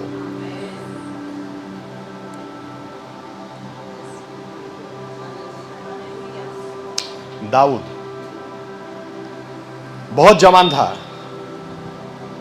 बाइबल कहती है साउल जिसको परमेश्वर ने चुना था, लेकिन जब गोलियात सामने आया, गोलियात सामने आने से पहले ऐसा लिखा है कि साउल के ऊपर दुष्ट आत्मा आती थी, और दुष्ट आत्मा आती थी, दूसरी तरह से बोलूं तो परमेश्वर ने उसको छोड़ दिया था। अब कल थोड़ा देखेंगे इस विषय पर, शायद अभी जो मेरे दिल में है, फिर चेंज होगा तो आई डोंट नो। लेकिन परमेश्वर ने साउल को छोड़ दिया था और उसके ऊपर दुष्ट आत्मा आती थी। अब परमेश्वर जिसके साथ में है ही नहीं, वो गोलियात का सामना नहीं कर सकता है। आमीन। लेकिन एक जवान लड़का, ये जवान लड़का जो अपने पिता के भेड़ बकरियों को चराने के लिए जाता है, लेकिन ये उधर भी स्तुति आराधना करता है। इसको पता है कि परमेश्वर उसकी स्तुति पर उतर आता है। वो जानता है the holy one of Israel is enthroned on the praises of his people. Israel का परमेश्वर जो पवित्र है, अपने संतों की, अपने इज़राइल की स्तुति पर वो उतर आता है।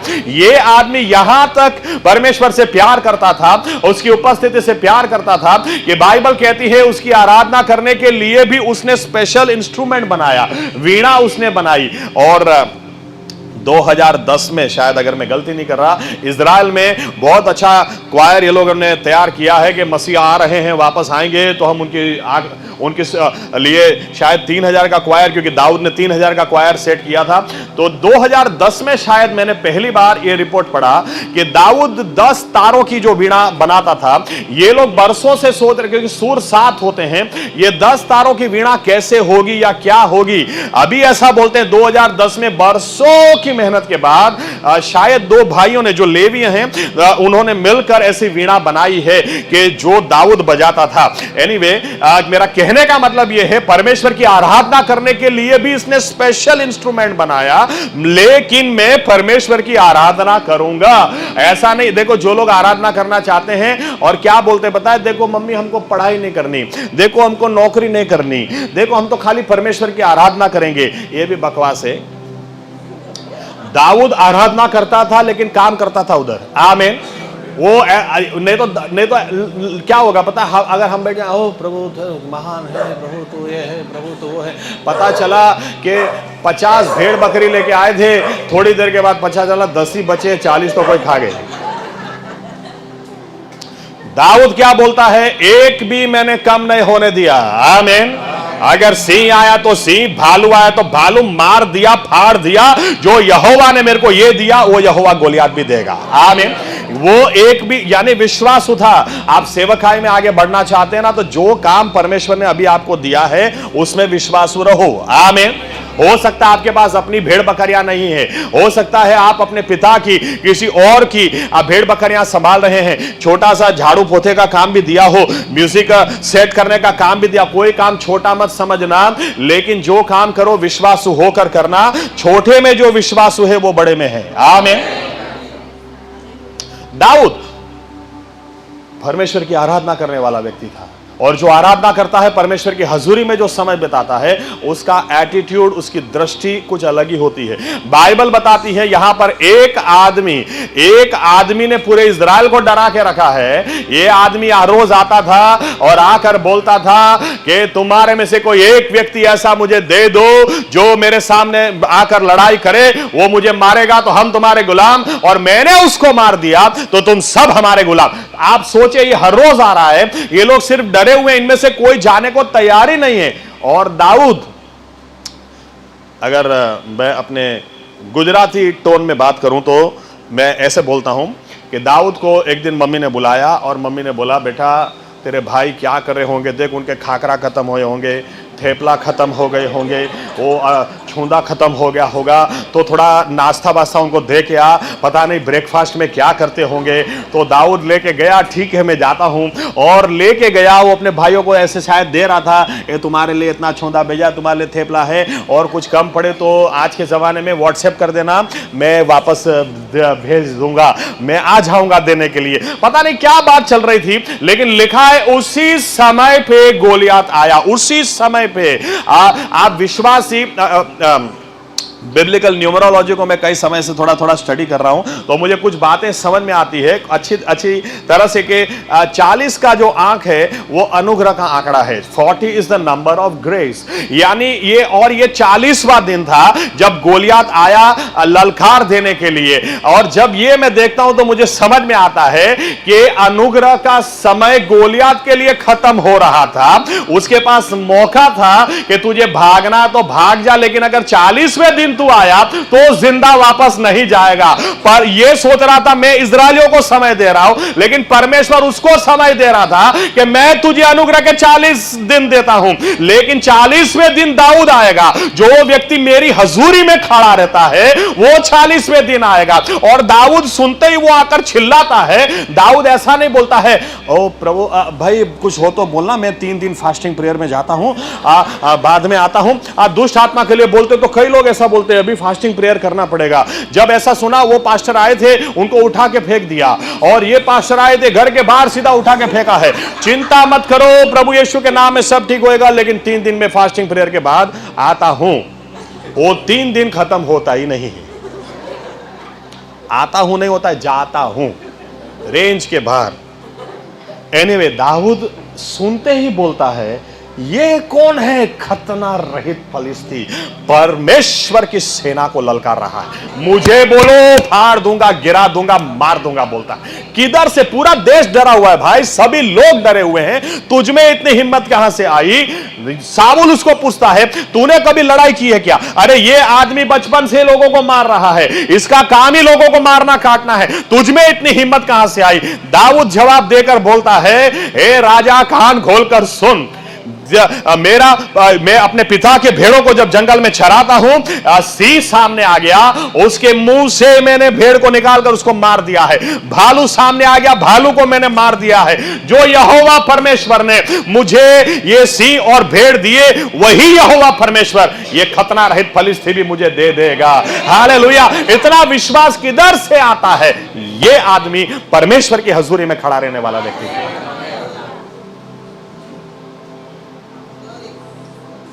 कई बार हम लोग ऐसा सोचते हैं, मैं बहुत अकेला हूं, कोई और होता तो अच्छा, 2 लोग और होते तो अच्छा, 4 लोग और अच्छे तो। अरे आप अकेले काफी हैं। परमेश्वर की हजूरी में खड़े रहो। आमीन। परमेश्वर की हजूरी में जो खड़ा रहता है उसके लिए प्रभु यीशु का वचन है, जमाना कोई भी हो, समय कोई भी हो, तुम इस संसार का नमक हो, तुम इस संसार का उजियाला हो। हालेलुया।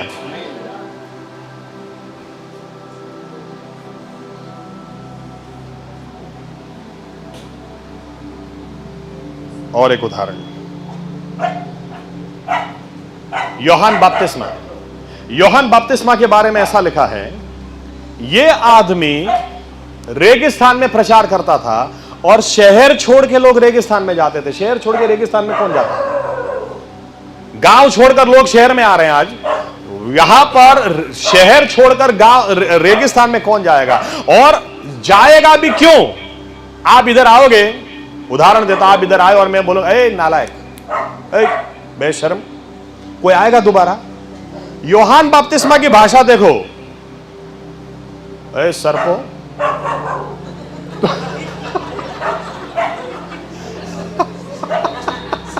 सांप के बच्चों। फिर भी लोग जा रहे हैं, फिर भी लोग बपतिस्मा ले रहे हैं। क्या है? इस आदमी के पास कितना जबरदस्त अभिषेक होगा। आप सोचो कि ऐसा सुनने के बावजूद भी ये लोग पीछे नहीं जा रहे हैं, या तो ऐसा भी प्रचार नहीं कर रहे हैं, ए उधर मत जाना, वो तो गाली देता है बे, वो कुछ भी बोलता है, उसके दिमाग में जो आया बोलता है, उधर मत जाना। नहीं, लेकिन बाइबल, या तो अगर विद्वानों का माने तो आंकड़ा ऐसा है कि 6 महीना यूहन्ना बपतिस्मा की जो सेवकाई रही, 6 महीने के अंदर ऐसा बोलते हैं यूहन्ना बपतिस्मा ने कम से कम 2 लाख या तो ज्यादा से ज्यादा 20 लाख बपतिस्मा किए। मैं 20 लाख पकड़ता नहीं, कम से कम 2 लाख बपतिस्मा। आपके पास कोई चिन्ह नहीं है, आपके पास कोई चमत्कार नहीं है, ना आप दुष्ट आत्मा से लोगों को छुटकारा दे रहे हैं, ना बीमार चंगे हो रहे हैं, इसके बावजूद भी कौन सी ऐसी बात आपके पास है कि लोग फिर भी आकर आपसे बपतिस्मा ले रहे हैं? आप उनको मुंह पर सुनाते हैं, इसके बावजूद भी लोग आकर बपतिस्मा ले रहे हैं। कौन सी ऐसी बात है? यहां तक कि वो बोलता है फल देना तो दे दो, नहीं तो समझ लेना कुल्हाड़ी चल चुकी है, उखाड़ के फेंक देगा। ऐसी भाषा इस्तेमाल करता है और इसके बावजूद भी लोग उसके पास आ रहे हैं। क्या कारण है? यहूदी लोग, जकारिया को पहले से कह दिया गया था, ये लड़का लड़का सामान्य नहीं होगा। और यहूदी लोग जैसे समूएल के साथ किया गया, 5 साल की उम्र के आसपास अगर मां बाप को पता है कि यह बच्चा सेवकाई में देना है, तो ये लोग 5 साल के बाद वो लड़के को परमेश्वर की हजूरी में छोड़ देते थे। या और सेवकाई की उम्र उस जमाने में, या तो वो टच नहीं करता मैं सब्जेक्ट, लेकिन 30 साल के आसपास, यीशु मसीह ने 30 साल के आसपास शुरुआत की और 30 साल यूहन्ना बपतिस्मा। 25 साल तक वो किधर था? 25 साल वो परमेश्वर की हजूरी में था। बाइबल कहती है लोकस्ट, वो तीड़ खाता था, मध खाता था, परमेश्वर की हजूरी में था। उसका बाप वो बहुत बड़ा याजक था, लेकिन वो पिता के घर में बड़ा नहीं हुआ, पिता की जाहो जलाली में, उसके पैसों में, उसके शोभा में वो बड़ा नहीं हुआ, वो परमेश्वर की हजूरी में था। इसीलिए बाइबल कहती है एक दिन रेगिस्तान से आवाज आई, रेगिस्तान से किसी ने पुकारना शुरू किया और लोगों ने सब कुछ छोड़कर वहां जाना शुरू किया। याद रखें, यीशु मसीह और यूहन्ना बपतिस्मा भाई थे। एलिजाबेथ और मरियम ये दोनों कजिन्स थी। दूत ने भी कहा था देख तेरी मरियम, तेरी बहन एलिजाबेथ अभी प्रेग्नेंट है। लेकिन यूहन्ना बपतिस्मा जब यीशु मसीह को देखता है तो यूं नहीं बोलता है अरे भाई कितने सालों के बाद, बोलता है देखो परमेश्वर का मेमना जो इस संसार का पाप ग्रहण कर लेगा। कैसे पता चला? यह आदमी परमेश्वर की हजूरी में था। इसीलिए लोग शहरों को छोड़कर भी इसके पीछे इसको सुनने के लिए जाते थे।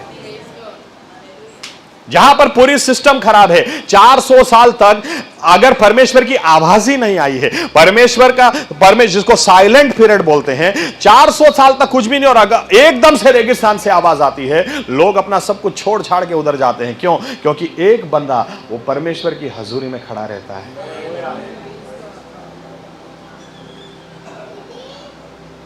विश्वासी लोग, हमारे लिए समय है कि इस चीज को हम सीरियसली लें। छोड़ो, बरसों पहले की बात करता हूं, क्योंकि सास भी कभी बहू थी, घर घर की कहानी। मैं टीवी में कुछ भी नहीं देखता था, ये 2 सीरियल देखता था। एक दिन प्रभु यीशु की आवाज सुनी। मैं विजिट के लिए भी जाता था ना, तो कैसे भी करके 9:30 तक घर पे आ जाने का, क्योंकि 10 से 11 ये सीरियल चलती। एक दिन प्रभु यीशु की आवाज मैंने सुनी, मेरे बेटे यही समय मुझे दे देना। उस दिन के बाद मैंने कभी नहीं देखा, कोई टीवी सीरियल नहीं देखी। अभी मुझे नाम भी नहीं पता। कोई बोलता कभी रास्ते से जा रहे, कुछ रास्ते के ऊपर पोस्टर लगा तो अच्छा कोई सीरियल है या आने वाली है, नहीं देखा। जो समय दूसरों को देते हैं, प्रभु यीशु की आवाज है वो मुझे दो ना, वो समय मुझे दे दो, क्योंकि तभी एक विश्वासी उजियाले से भर सकता है। आमीन। तभी एक विश्वासी संसार का नमक बन सकता है। आखिरी उदाहरण देता हूं चेलों का, जहां से हमने शुरुआत किया। बाइबल यूं कहती है, चेले जो प्रभु यीशु ने चुने, आपको क्या लगता है क्या सेवकाई इनकी थी 2000 साल पहले कि आज हम यहां पर उनकी सेवकाई की वजह से बैठे? आमीन। ये 12 चेले, एक को निकाल देते हैं, लेकिन इनको पता था, बाइबल कहती है कि परमेश्वर ने हमको उनके साथ रहने के लिए चुना है। आमीन। पतरस ये मछुआरा था, और नाती में हम लोग नहीं मानते हैं, लेकिन अगर थोड़ी समझ के लिए देखें, यहूदियों में ऐसा नहीं होता है, लेकिन अगर ऐसे देखने जाएं तो जो मछुआरे हैं सबसे लो कास्ट में आएंगे, अनपढ़ हैं, इनको कौन पूछता है? उधर जाके प्रभु यीशु बोलते हैं, मेरे पीछे चलो, मैं तुमको इंसानों को पकड़ने वाला बनाऊंगा। उनको बोलते हैं। चाबी उधर भी यही है, आपकी कितनी पढ़ाई है, आपकी कितनी बुद्धि, कितना बैंक बैलेंस है, या कितनी आपकी या आपके पापा की संपत्ति कितनी है, कोई फर्क नहीं पड़ता। आप प्रभु यीशु की हजूरी में खड़े रहते हैं या नहीं, उसने आपको बुलाया है। आमीन। और बाइबल कहती है ये चेले दिन रात प्रभु यीशु के साथ, इनकी कमजोरियां थी, पतरस की कमजोरियां थी, लेकिन धीरे धीरे ये लोग बदल रहे थे। पतरस की बहुत सारी कमजोरियां थी, लेकिन साथ में रहकर ही तो इसने पानी पर चलना सीखा। और पानी पर भी अगर विश्वास डगमगाया और अगर डूबने लगे तो प्रभु यीशु उधर से भी सुनता है, उधर से भी बचाता है। ऐसा अनुभव भी किया। 3 बार कसम खाकर अगर बोल दे, डर गया तो बोल दिया यीशु मसीह को नहीं जानता, उसके बावजूद भी प्रभु यीशु जिंदा होने के बाद क्या बोलते हैं? बोलते हैं जाओ जाकर चेलों से कहो और पतरस से कहना कि मैं जिंदा हूं। और पतरस से कहने का क्या मतलब है? पतरस को कहना जाकर कि मैंने उसे नकार नहीं दिया, मैं उसे मैंने उसको दिल से माफ कर दिया। पतरस से कहा था तू गिरेगा जरूर, लेकिन उठेगा ना, अपने भाइयों को बलवान करना। ये चेले, यही पतरस बाइबल बताती है कि जो 3 बार कसम खाकर कहा यीशु मसीह को मैं नहीं जानता हूं, इसने जब सुना कि अभी दौरका नहीं है, दौरकास मर गई है, तो पतरस को बुलाओ। तो पतरस क्या बोलता उधर जाकर? अच्छा क्या करना, क्या है, किधर डांटना है, क्या करना? नहीं, उनको जिंदा करना है। अच्छा ठीक है, कोई बात नहीं, किधर है? अभी हम और आप होते, देखो जाने वाला वापस नहीं आता है, जाने वाला जाने दो उसको, शांति से नहीं आता है वापस। लेकिन पतरस बोलता किधर है डेड बॉडी? तो बोलता ऊपर है। ठीक है, बोले रुको मैं आता हूं। ऊपर जाता, ये आदमी जो 3 बार कसम खा के मना किया, लेकिन इसके बारे में लिखा है जब ये हिम्मत से बोलता था, ये चेलों को, फरोशियों को समझ में आया ये यीशु के साथ रहने वाला व्यक्ति है, इसीलिए इतनी हिम्मत है। यीशु के साथ रहने वाला व्यक्ति, उसको थोड़े समय पहले पूछा होता कि मुर्दा जिंदा हो सकता है, तो शायद उसने जवाब दिया होता हां, यीशु मसीह होते तो जरूर हो सकता, यीशु मसीह होते तो 4 दिन का मरा लाजर भी जिंदा हो सकता, लेकिन अभी नहीं हो सकता, क्योंकि अभी यीशु मसीह नहीं है। लेकिन इसको अभी पता था जब आप यीशु मसीह के साथ समय बिताते हैं, अरे प्रभु तू ही संसार का उजियाला है, तू ही नमक है। लेकिन जब आप समय बिताते, धीरे धीरे पता चलता है अरे वो उजियाला है, इसलिए मैं भी उजियाला हूं, वो नमक है तो मैं भी नमक हूं। ऊपर गया और जाकर दरवाजा बंद किया, प्रार्थना की और हाथ उठाकर दौरका को कहा इसका जीवन वापस आए यीशु के नाम ने, और बाहर लेकर आया और लोगों को बोलता है लो तुम्हारी बहन तुमको वापस दी। कौन ऐसा कर सकता है? जो परमेश्वर के साथ समय बिताता है। Hallelujah, hallelujah. योहान, आखिरी उदाहरण देता हूं, बहुत सारे हैं, मुद्दा पकड़ के रखना। योहान के बारे में भी हम ऐसा मान सकते हैं, क्योंकि योहान के बारे में मैं कई बार सोचता हूं, तो विचार आते ही जाते हैं, क्योंकि 12 चेले थे, इसमें से ये भी स्टार्टिंग वाला था। पतरस, आंद्रिया, योहान और याकूब, ये 4 स्टार्टिंग वाले थे। सभी लोग बारी बारी से मर गए, यहां तक कि समय आया पौलुस भी मर गया, उसको भी मार दिया गया। योहान ही नहीं मरा। जेम्स को, याकूब को भी मार दिया, लेकिन योहान नहीं मरा। योहान के बारे में लिखा इसको उबलती हुई कढ़ाई में डाला, उबलती हुई कढ़ाई में डालने के बाद भी यह नहीं मरा। आखिर में इसको पाटमोस टापू के ऊपर जाकर डाल दिया। वहां पर ऐसा लिखा है रेवलेशन में, प्रकाशित वाक्य में, अकेला था वो। मैं कई बार योहान के बारे में सोचता हूं कि वो सोचता होगा कई बार शायद कि प्रभु आपने पतरस को ले लिया, आपने याकूब को ले लिया, अरे मेरे दोस्तों को ले लिया, अरे मुझे क्यों जिंदा रखा है, मुझे भी ले लेते ना। उस समय अगर मैं वो जलते तेल में मर जाता तो आज मैं आपके पास होता। सभी लोग आपके पास आ गए और सभी लोग छोड़ के चले गए। और यहां पर ऐसा भी नहीं है कि चलो आज का वचन हम प्रेरित योहान से सुनेंगे, इधर मिनिस्ट्री भी नहीं है, क्यों इधर चर्च भी नहीं है। इसको सबसे अलग करके एक अलग जगह पे रख दिया, जहां पर इनको पत्थर तोड़ने होते थे, जहां पर इनको काम करना होता था। और ज्यादातर विश्वासी लोग मानते हैं कि शायद योहान की उम्र उस वक्त 95 इयर्स रही होगी, 90 साल के ऊपर। 90 साल के ऊपर भी आप काम कर रहे हैं, लेकिन और आपको ऐसे अकेले में छोड़ दिया जाए जहां पर आपको लगेगा आपकी सेवकाई अब खत्म हो गई। क्योंकि उस जमाने में इंटरनेट नहीं था, उस जमाने में कोई ऐसे न्यूज नहीं आते थे कि यरूशलेम में क्या चल रहा है, आपके बच्चों ने विश्वास पकड़ के भी रखा है या नहीं, कलीसिया बढ़ रही है या नहीं, मुझे अलग कर दिया, क्या हो रहा, उनका क्या हो रहा होगा। और शायद प्रभु मैं उधर होता तो शायद और कुछ करने पाता। बहुत सारी बातें दिल में चलती होगी, लेकिन बाइबल यूं कहती है, प्रकाशित वाक्य पहले अध्याय में लिखा है, योहान बोलता है, लेकिन एक दिन मैं I was in my spirit, I was in the Lord, ऐसा लिखा है। मैं प्रभु में था, मेरी आत्मा प्रभु में तल्लीन थी। और ऐसे समय में परमेश्वर की आवाज मैंने सुनी, मेरे पीछे से आवाज आई, I am the alpha and the omega, मैं अल्फा हूं, मैं ओमेगा हूं। प्रभु यीशु ने वहां पर उसको दर्शन दिया, वहां पर उसके साथ बात की और वहां पर प्रकाशित वाक्य उसको दिया, वहां पर उसको बताया, योहान यहां पर भी तू मेरी हजूरी में खड़ा रहेगा। अरे सेवकाई बाकी है, अभी एक और पुस्तक बाकी है, अभी अंत के दिनों में क्या होने वाला। दानियल को मैंने बोल दिया सील कर देना, अभी तुमको बोलना नहीं है, लेकिन आज मैं तुमको बोलता हूं, तुम दिल खोल कर बोलो और लोगों को बताओ कि अंत के दिन में क्या होने वाला है। कभी नहीं सोचना सेवकाई खत्म हो गई, कभी नहीं सोचना आप कुछ बचा ही नहीं। जो परमेश्वर की हजूरी में खड़ा रहता है, परमेश्वर वहां से नए पन्ने जोड़ता है। वही दुनिया के लिए आस है और वही संसार का नमक है। आमीन। आज इस समय फिर से एक बार बोलूं, आने वाले दिन दुनिया के लिए अच्छे नहीं हैं। आमीन। लेकिन विश्वासी जो परमेश्वर की हजूरी में खड़ा रहता है,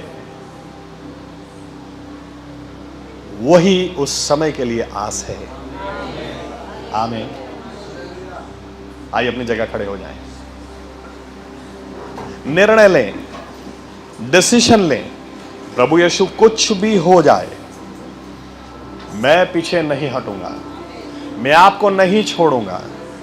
कुछ भी हो जाए, हर रोज मैं आपकी हजूरी में आऊंगा, हर रोज मैं वचन को पढ़ूंगा, हर रोज मैं आपकी स्तुति, आपकी आराधना में करूंगा, हर रोज थोड़ा समय अलग निकाल कर आपके पास में आऊंगा। हर रोज, हर रोज, हर रोज, हर रोज।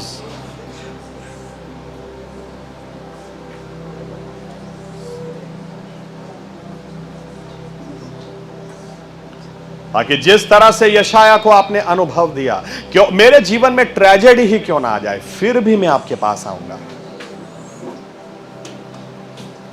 कई बार मुझे समझ ही नहीं आए, ऐसा भी मेरे साथ क्यों ना हो जाए, फिर भी मैं आपके पास आऊंगा।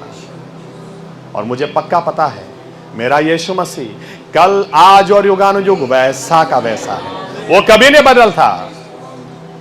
यशाया के जीवन में उसने काम किया, यशाया को अनुभव दिया, अरे सही में जो परमेश्वर की बाट जोता है, अरे उसको तो वो नई सामर्थ से भरता है, तो मुझे भी देगा। मूसा बार बार आपके पास आया, वो आपकी हजूरी में खड़ा रहा। एलिया आपकी हजूरी में खड़ा रहा। योहान बपतिस्मा आपकी हजूरी में खड़ा रहा।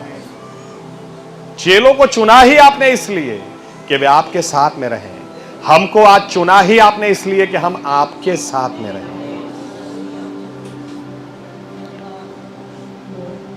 प्रभु यीशु, बहुत सारे लोग बाहर ऐसे हैं जो एक ना एक दिन हिम्मत हार जाएंगे, जो एक ना एक दिन निराश हो जाएंगे, लेकिन आपने हमको चुना ऐसे लोगों को बंधनों में से छुड़ाने के लिए, ऐसे लोगों को आस दिलाने के लिए, ऐसे लोगों को याद कराने के लिए। जमाना कैसा फर्क नहीं पड़ता, बाइबल का परमेश्वर जो कल, आज और युगानुयुग वैसा का वैसा है, वो आज भी अपने बच्चों के लिए दुनिया को उल्टा पुल्टा कर सकता है, आज भी नामुमकिन को मुमकिन कर सकता है। लेकिन ऐसा करने के लिए प्रभु यीशु पहले हमको आपके साथ समय बिताना है, और हम बार बार आपके पास आए। खुशी हो तो भी आपके पास आए, गम हो तो भी आपके पास आए, सब कुछ हमारे पास हो तो भी आपके पास आए, कुछ भी ना हो तो भी आपके पास आए। आपके पास आना हम बंद ना करें प्रभु यीशु, ताकि हम सही में आने वाले समय के लिए, क्योंकि आपके साथ जो समय बिताता है, जो विश्वासी, जो उद्धार पाया हुआ, आपके साथ जो समय बिताता है, उसके लिए आपने कहा तुम इस संसार का नमक हो, तुम इस संसार का उजियाला हो। उसको आप प्रचार करने के लिए भेजेंगे, उसको आप छंगाई करने के लिए भेजेंगे, उसको आप दुष्ट आत्मा को निकालने के लिए भेजेंगे। हम धन्यवाद देते हैं कि आपने हमें चुना है। अगर हमें चुना नहीं होता, हम यहां पर हाजिर नहीं होते। आपने हमको चुना है प्रभु यीशु, आज हमें चुनना है कि हम हर समय आपके साथ में खड़े रहेंगे। हर समय आपकी हजूरी में खड़े रहें, ताकि आपके आने से पहले बहुत सारी फसल आपकी महिमा के लिए हम कटाई कर सकें। हम बहाने निकालने वाले ना हो, और अभी तक हमने बहाने निकाले हैं तो उसके लिए हम क्षमा चाहते हैं प्रभु यीशु। ये बहाने निकालने की वजह से ही हम ना नमक बन पाए हैं, ना उजियाला बन पाए हैं। आज के बाद कोई बहाना नहीं निकालेंगे। आपके पास बार बार बार बार बार बार बार बार बार बार टीवी को भी छोड़कर, मोबाइल को भी छोड़कर, दूसरे लोगों को भी छोड़कर आपके पास बार बार आएंगे।